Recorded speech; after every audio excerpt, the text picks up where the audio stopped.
नमस्कार, आप देख रहे हैं स्पेशल रिपोर्ट। आपके साथ मैं हूं अंजना ओम कश्यप, सीधे न्यूज रूम से। खबर ऐसी जो हमें आपको हर किसी को परेशान कर रही है, खबर कोहराम की, और ये कोहरे का कोहराम है। पूरे उत्तर भारत में कोहरा छाया हुआ है।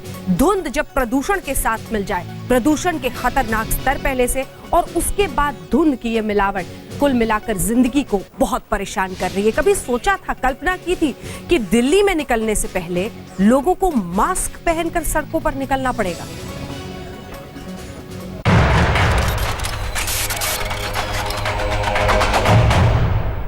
दम दम दम दम दम दम दम दम दम घुटता है, घुटता है दम दम दम दम दम दम दम दम दम दम घुटता है, घुटता है दम दम दम दम दम दम दम दम दम दम घुटता है। ये धुंध है, अंधाधुंध है। इस अंधाधुंध में उत्तर भारत का दब घुट रहा है। धुंध और धुएं के गुबार के चलते फिजाओं में बहने वाली हवा जहरीली हो चली है। राजधानी दिल्ली इस जहर से बचने के लिए मास्क लगाकर घूम रही है। बढ़ता प्रदूषण लोगों के लिए चिंता का विषय बना हुआ है। दिन ब दिन दिल्ली की हवा इतनी जहरीली होती जा रही है कि लोगों को मास्क लगाकर घर से निकलना पड़ रहा है। देश की शान दिल्ली का इंडिया गेट, जिंदगी की भागदौड़ से कुछ लम्हे अपने लिए चुराकर लोग साल भर तफरी के लिए यहाँ यूं ही आते रहते हैं। लेकिन हवा में जहर से ये वाकिफ हैं, लिहाजा बचने के लिए मास्क लगाकर यहाँ पहुँच रहे हैं। करना चाहिए, मास्क लगा के घूमना चाहिए ताकि वो अपने आप को प्रोटेक्ट कर सके। जो हम इतने सारे क्या कहते हैं व्हीकल्स वगैरह यूज करते हैं, इसकी वजह से भी हो सकता है। धुंध के चलते पूरी दिल्ली धुआं धुआं सी है। हाल ये है कि दिन चढ़ने तक लोग गाड़ियों की लाइटें जलाकर चल रहे हैं। कोहरे में सुबह सुबह हम लोगों को आना जाना पड़ता है, तो कोहरे में चलने में दिक्कत होती है। सामने को गाड़ी घोड़ा दिखाई नहीं देती है। सूरज की तेज किरणों में इस धुंध को चीरने की ताब नहीं बची। इस वक्त हम डीएनडी रोड पर हैं और 150 से 200 मीटर आगे डीएनडी टोल बूथ है जो नजर नहीं आ रहा है। गाड़ियों की आवाजाही चूंकि अब रफ्तार से हो रही है, इसलिए धुंध छटना शुरू हो गई है। सूरज एक दफा निकलने की कोशिश कर रहा है। दिल्ली में बड़े पैमाने पर बढ़े प्रदूषण को लेकर चिंताएं बढ़ रही हैं। कई इलाकों में हालत बहुत खराब है। PM 2.5 का जो स्तर 60 से ज्यादा नहीं होना चाहिए, वो कई इलाकों में 191 तक पहुंच चुका है। हवा की जहरीली होने की सबसे बड़ी वजह PM 2.5 है। यहाँ जिस तरीके से आप देख सकते हैं, तमाम वो स्टेशन है, चाहे पूसा, मथुरा रोड, आया नगर, बुराड़ी, दिल्ली विश्वविद्यालय, हवाई अड्डा, इन सब जगहों पर उपकरण लगे हुए हैं जहाँ से सीधा ये डेटा आ रहा है। अगर हम बुराड़ी की बात करते हैं तो 500 एयर क्वालिटी इंडेक्स, यानी जिस तरीके की हवा होनी चाहिए उससे 5 गुनी ज्यादा जो है जहरीली हवा है। बढ़ते प्रदूषण को लेकर दिल्ली हाईकोर्ट सरकार को फटकार लगा चुकी है। सरकार इससे निपटने के उपायों से जूझ रही है। दिल्ली की बिगड़ी आबोहवा की वजह से जनप्रतिनिधि भी कोई रिस्क नहीं ले रहे। आज हमने सोचा कि हम पार्लियामेंट हम चल के आएंगे, लेकिन अखबार में जिस प्रकार से आज रिपोर्ट देखा गया कि आज के दिन PM 2.5 लेवल, जो प्रदूषित लेवल है, बहुत बढ़ गया है। इसी के लिए आज मैं मास्क पहन के आया। दिल्ली में प्रदूषण का भी ये हाल है। ठंड बढ़ने के साथ प्रदूषण का ये स्तर और भी बढ़ेगा, क्योंकि तब कोहरा भी बढ़ेगा और ठंड से लड़ने के लिए लोग अलाव भी जलाएंगे। जलते अलावों के साथ पर्यावरण का कलेजा भी चलेगा। रोशनी ठोकने और प्रमिला दीक्षित के साथ सिद्धार्थ, दिल्ली आज तक। देखा आपने प्रदूषण का स्तर, जिसकी वजह से दिल्ली वाले इतने परेशान हो रहे हैं। लेकिन प्रदूषण के स्तर का मुकाबला करने के लिए दिल्ली सरकार ने जो योजना बनाई है, उस पर जरा नजर डालते हुए आपको बताएं कि इस फैसले में अब क्या क्या शामिल किया जा रहा है और किसने इसको चुनौती दी है। आइए आपको बताते हैं। सबसे पहले तो आपको बता दें कौन कौन से दिन, ये जो ऑड इवन प्लान है, इसमें कौन से दिन कौन सी गाड़ी आगे निकल पाएगी सड़क पर। हम आपको बता दें इवन और ऑड नंबर का जो पेज फंस गया है, उसमें 3-3 दिन दोनों तरफ बांट दिए गए हैं।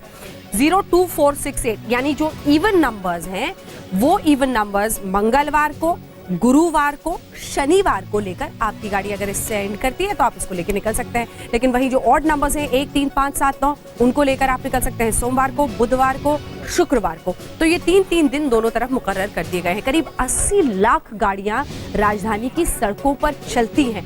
कितनी बड़ी ये चुनौती है, इसका अंदाजा आप इस बात से लगा सकते हैं। 15 दिनों तक दिल्ली में ट्रायल सिस्टम पर इस योजना को पहले चलाकर देखा जाएगा क्या ये मुमकिन हो पा रहा है। सरकार के फैसले के खिलाफ हालांकि अलग से ही जो ऑपोजिशन पार्टियां हैं वो सब विपक्ष अपनी तरीके से आवाज उठा रहा है, लेकिन दूसरी तरफ हल्ला किया है श्वेता कपूर ने और जनहित याचिका उन्होंने दायर कर दी है।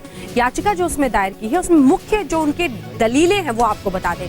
वाहनों से प्रदूषण सिर्फ 9% होता है, ये उनका कहना है कि अलग अलग जो कारण है प्रदूषण के उसको आपने ठीक से पढ़ा, 9% ही प्रदूषण है जो सिर्फ कार से होता है। ज्यादातर प्रदूषण रात 9 बजे के बाद जो ट्रक राजधानी में घुसते हैं उसके धुएं से प्रदूषण होता है। उसको रोकने के लिए आप क्या कर रहे हैं? इसी के साथ इंडस्ट्रियल पोल्यूशन की बात की है कि जो उद्योग यहाँ आसपास हैं उनके प्रदूषण फैलाने की वजह से ज्यादा तबाही है दिल्ली में। 22% जो प्रदूषण है वो कंस्ट्रक्शन की वजह से है, जो रोज यहाँ पर आए दिन कंस्ट्रक्शन होता रहता है उसकी वजह से 22% है। उसको सीमित करने के लिए, उसको काबू में पाने के लिए आपने क्या कदम उठाए हैं? मैक्सिको, क्योंकि कई सारे जगहों पर पहले से ये सब कुछ हो रहा है, उसका हवाला देते हुए कहा है कि मैक्सिको हो, बीजिंग हो, ये तब इस योजना को लागू कर पाए हैं जब उनके पास एक ऑल्टरनेट ट्रांसपोर्ट प्लान था, जब उनका जो पब्लिक ट्रांसपोर्ट है, मेट्रो हो, बसें हो, जो अन्य व्यवस्थाएं हैं वो इतनी दुरुस्त थी कि लोगों के लिए वो एक अच्छा विकल्प बन पाया, लेकिन वो तो हो नहीं पा रहा है। और इसीलिए आइए अब आपको दिखाते हैं कि ये जो कोहरे का कहर है ये तमाम अलग अलग राज्यों में किस तरह से लोगों को प्रभावित कर रहा है। ये सिर्फ अब दिल्ली की बात नहीं हो रही है, पूरा उत्तर भारत आप देख लीजिए, राजस्थान हो, दिल्ली हो, हरियाणा हो, उत्तर प्रदेश का एक बहुत बड़ा हिस्सा हो, इन सभी जगहों पर जबरदस्त कोहरा शुरू हो चुका है।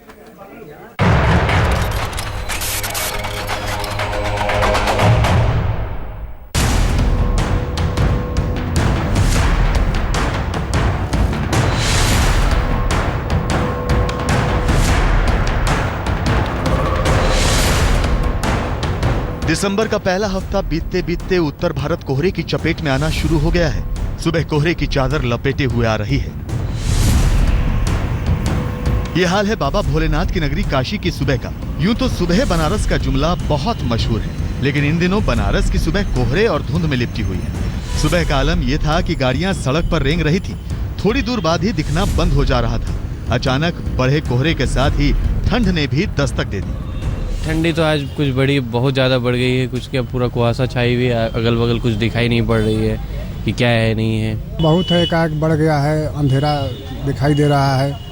हम लोग चाय पी रहे हैं, ठंडी कपड़ा पहने हैं और काफ़ी ठंडी बढ़ा है। बनारस के पास ही बसे मुगल सराय का भी कुछ यही हाल है। रात से ही कोहरे की चादर तन गई, मौसम सर्द हो गया। सबसे ज्यादा दिक्कत उन मुसाफिरों को हुई जो मुगल सराय जंक्शन पर ट्रेनों के इंतजार में थे, क्योंकि कोहरा बढ़ने के साथ ही दर्जन भर ट्रेनें लेट हो गई। मौसम में काफ़ी ठंडा है और फॉग है, इसी वजह से हम लोग 3 घंटे से बैठे हुए हैं। अभी तक ट्रेन आने की कोई खबर नहीं हुई है। ये कौशाम्बी का हाल है। ये तस्वीरें सुबह 10 बजे की हैं। हालत यह है कि विजिबिलिटी 50 मीटर से भी कम हो गई है। गाड़ियों की हेडलाइट्स ऑन है। गाड़ियां सड़क पर तो रेलगाड़ियां पटरियों पर रेंग रही हैं। पिछले दिनों हुई बूंदाबांदी की वजह से ठंड बढ़ रही है। बढ़ती ठंड का असर लोगों पर दिखाई भी पड़ रहा है। तो सर बहुत दिक्कतें आ रही, गाड़ी चलाने में दिक्कतें हो रही, आगे सामने कुछ दिख नहीं रहा है।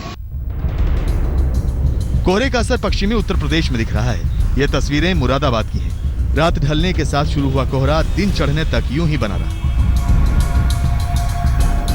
ये तस्वीरें राजस्थान के भरतपुर की हैं। कोहरे में सब कुछ धुआं धुआं है। सुबह का आलम देखिए, लोग किस तरह घरों से बाहर निकल रहे हैं। ठंड आ गई है, अलाव भी जल चुके हैं। आगरा जयपुर हाईवे की ये तस्वीरें देखकर आप अंदाजा लगा सकते हैं कि यहाँ कोहरे का क्या हाल है। दिन चढ़ने तक गाड़ियों को हेडलाइट जलाकर आगे बढ़ना पड़ा। स्पीड भी बेहद कम, क्योंकि इन्हें पता है कि ऐसे मौसम में सावधानी हटी यानी दुर्घटना घटी।